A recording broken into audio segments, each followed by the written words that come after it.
The president today, again, saying a lot and I guess not saying much at all at once when, in terms of when the war might end, right? So it's Daily Take Time as Geraldo joins us, and good to see you, my friend. Here's what he actually said about Welcome home. Thank you, sir. Good to be back, actually. Very good to be back. On when... Great job over there. I appreciate that. I appreciate that very much, coming from you especially. Now, when he was talking about leaving Iran, he used like the term near future today, but as you know, every day it seems to be a different term. But here's the president earlier. If we left right now, it would take 10 years for them to rebuild. But we're not ready to leave yet, but we'll be leaving in the near future. We'll be leaving in pretty much the very near future. But right now, they've been decimated from every standpoint. And again, we've had great support from countries in the Middle East, great support, but we've had no support from, essentially, no support from NATO. He kept coming back to that. He's not happy with NATO. But that said, what about this time frame stuff, quote unquote, near future? What do you think? I think his lips to God's ears. I don't know. I guess he could leave anytime he wants.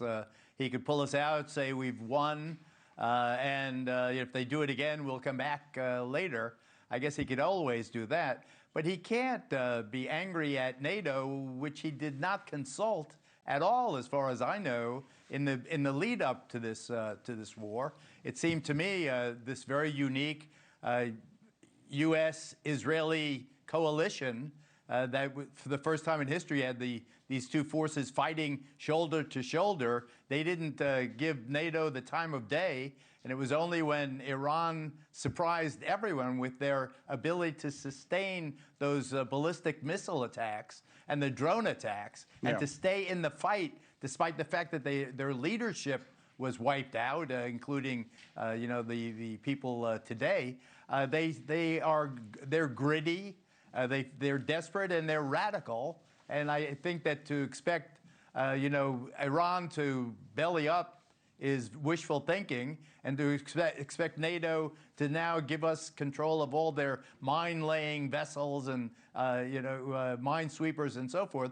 I think that the president's in for a rough time unless he and his cabinet have figured out a way to leave now with dignity and say, we've accomplished our goals, and now we've set them back another 10, 20, 30 years, whatever the president wants to say. Tough with Hormuz closed, though, That's kind of the problem for him in this situation. And by the way, this stay in the fight point you make is a really good point, because obviously Iran, to the president's point, is being hit hard. Decimated is the word he used, night after night, thousands upon thousands of targets, but they continue to get drones off at the UAE, where I just was, hit another port, and they continue the last few nights to hit Baghdad in the green zone, where you've spent a lot of time. You know, it was it brought back all those bad memories, seeing the green zone under attack. Baghdad, that the American compound is a vast area within the city of Baghdad, right on the river. It is amazing to see an American consulate being bombed by Iran. It's bringing back all the memories of all of those years in which this region went through a different war. First, there was Iran-Iraq. That was 8 years. Then, the snatching of our embassy in Tehran, and now this fight with Israel and Iran and us.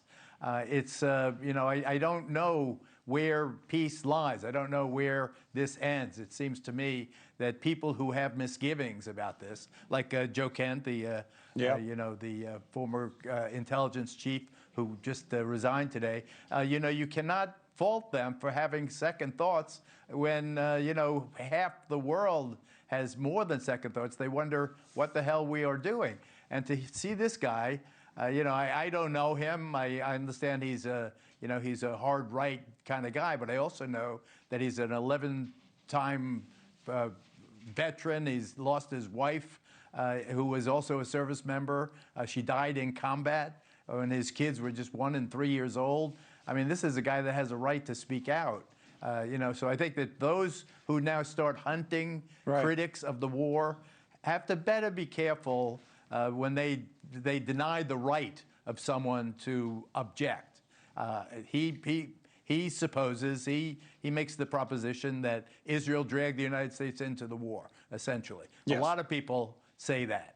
Now, I think it's much more complicated than that, but it's not unsaid in diplomatic quarters. Thank you for watching. Subscribe below and download our NewsNation app right now on your phone, and you will get fact-based, unbiased news for all Americans.